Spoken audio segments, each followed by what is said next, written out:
আসসালামু আলাইকুম এভরিওয়ান। যেহেতু শীতের আগমন চলে এসেছে তাই ভাবলাম আজকে একটু স্যুপ রান্না করি। তো একটু এখানে আমি পেঁয়াজ, কাঁচামরিচ, আদা রসুন কুচি এবং সবজি কুচি করে নিয়েছি। তো এখানে আমি ফুলকপি আর সিম নিয়েছি। আপনারা চাইলে আপনাদের পছন্দ মতো যে কোনো সবজি নিতে পারেন।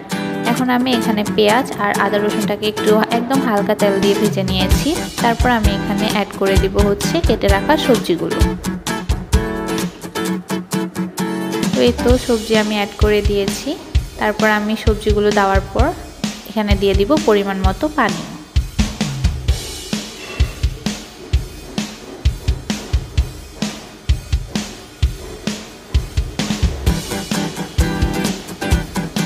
এখন আমি এখানে পরিমাণ মতো লবণ দিয়ে তারপর মুরগির একদম মাংসটা আমি নিয়ে নিয়েছি হাঁড়ি ছাড়া। এটাকে আমি পানিতে দিয়ে ভালোভাবে সিদ্ধ করে নেব।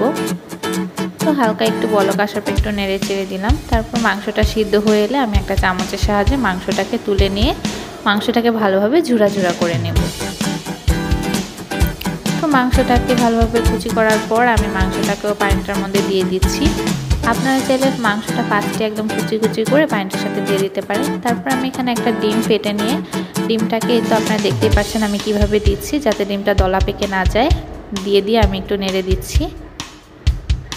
তারপর আমি এখানে কাঁচামরিচগুলো দিয়ে দিচ্ছি যাতে একটু ঝাল ঝাল হয় কাঁচামরিচটা দিলে। আর এখানে আমি একটা মিশ্রণ দিয়েছি, এটা হচ্ছে কর্নফ্লাওয়ারটা আমি ভালোভাবে পানি দিয়ে মিশিয়ে তারপর দিয়ে দিয়েছি। তো এই তো আমার কিন্তু স্যুপ একদম রেডি। আপনারা চাইলেও বাসায় একটু তৈরি করে নিতে পারেন মজার হেলদি স্যুপ। তো ভালো লাগলে ভিডিওটা শেয়ার করবেন এবং লাইক কমেন্ট করবেন। আল্লাহ হাফেজ।